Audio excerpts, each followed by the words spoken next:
Okay, so in this class, we look at Jeff Jarvis's book, What Would Google Do? And, he talks about, came out in '08, so it's about 3 years old now, right?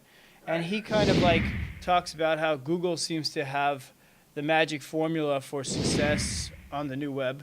And he breaks down point by point all the things that they do right, better than anybody else in the web. Um, I just wanted to start off by asking you what you thought of the book, What Would Google Do by Jeff Jarvis, and what you thought of his take on Google and how you might agree or differ from him. So this is actually a great time for me to answer that question because Jeff did what I'm doing now earlier today in my class. He Oh, striked into my class. oh, cool. Yeah, so we asked him. I asked him, if he did the book today instead of 2, 3 years ago, what would he do differently? What would he emphasize differently? I obviously had an advantage. I was in many ways replying to his book, and his book motivated me to write my book in certain ways. Mm-hmm. So Jeff and I disagree about the potential for corporate social responsibility. I think that it's basically a fraud.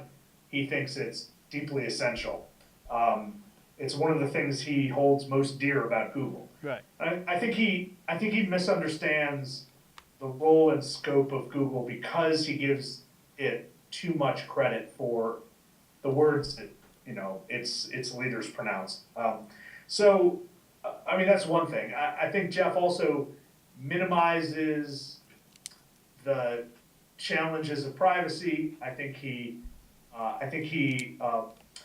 believes in an almost religious way in the transformative power, the positive transformative power of digital technology. He rarely admits or wants to deal with the costs as well as the benefits, right? He's all benefit, no cost. Mm-hmm. I'm not sure. I'm sure that is not the way to proceed in these very tumultuous and transitional times. That I think we owe it to ourselves to ask hard questions about the negative things that could happen with these systems, as well as celebrate the positive. And I don't short the positive by any means, but I'm afraid that Jeff wanted to be a cheerleader for a certain way of doing business. Right.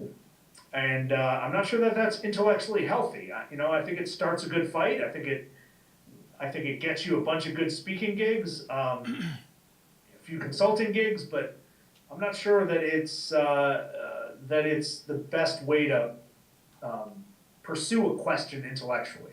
Okay, that's great. And in fact, that's what really attracted me to your book in the first place, is that it's so critical of Google. And I think I agree with you. My instinct is to be skeptical and critical of this company. A couple of things you said there were interesting. I would like to ask you about something you said in an interview where you said basically that big statements are creepy.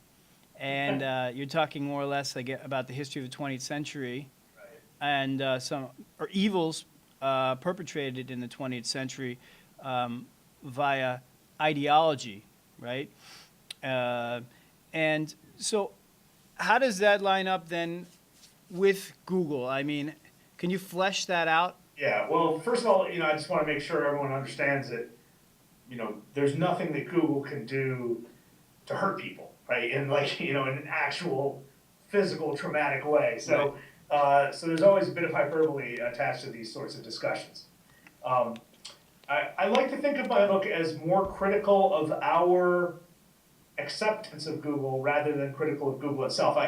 Because I reject corporate social responsibility, what I replace it with is I think a healthy regard for the actions that corporations must take, the people within corporations must take to support themselves and do what's best for the corporations. And we happen to live in a system where most of the time, most of the things that are good for corporations end up benefiting us as well because they try to give us what we want and what we need. And so, there's nothing wrong with saying that corporations are looking out for themselves, and there's nothing wrong necessarily with corporations looking out for themselves. Occasionally, they cross the line and cause real harm in the world, and in those situations, I would like us to rely on the instruments that we have at our disposal, for instance, state regulation, lawsuits, et cetera, rather than hope and pray that companies come around to treating us better. And that's sort of my attitude toward the whole thing. So I want people to think of Google as a business and understand that as a business, it's brilliant and it's terribly successful, and we should respect it for that in and of itself, and not go along for the ride of believing that Google is going to somehow, enhance our lives simply because it wants to do good things in the world. That's basically my attitude toward corporations in general and toward Google itself. But yeah, I mean, we should be suspicious of Google for the same reason we should be suspicious of any complex technology and any powerful company. I would like to shift quickly to ask you some current events type stuff. Yeah. So what do you think about Larry Page coming back as the CEO? Eric Schmidt stepping down. Do you believe that Eric Schmidt screwed up? Do you think that he the other part of this question is, do you think that Google was cooling off in the last couple of years under Eric Schmidt as Facebook, their ascension continued? You see the failure of Google Buzz, the failure of Google Wave. Do you think it's got something to do with that? Is Eric considered to have screwed up a little bit? I'd love to hear what you think about that. Well, there's a couple things. I've never talked to any of these gentlemen, so I have no inside information. I would say that one thing we know is that Larry Page and Sergey Brin are the true believers in their mission, and they're real idealists, solid idealists. We know that Schmidt was much more of a realist, much more practical, much more interested in, for instance, purchasing a startup company that had interesting technology than trying to develop it inside. Buying YouTube was a brilliant move that Schmidt orchestrated.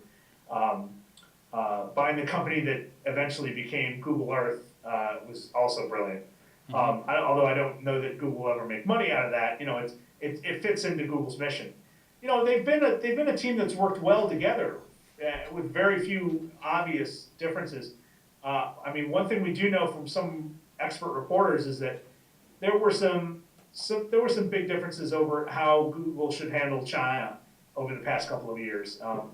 With Page and Brin, again, being idealists about Google's mission in China and role in terms of free speech on the internet, and Schmidt basically saying, look, folks, we can't step away from the largest market in the world. So that's the only notable difference I know of among them. It'll be really interesting to see Larry Page be CEO when he is essentially silent. He's the silent partner. He's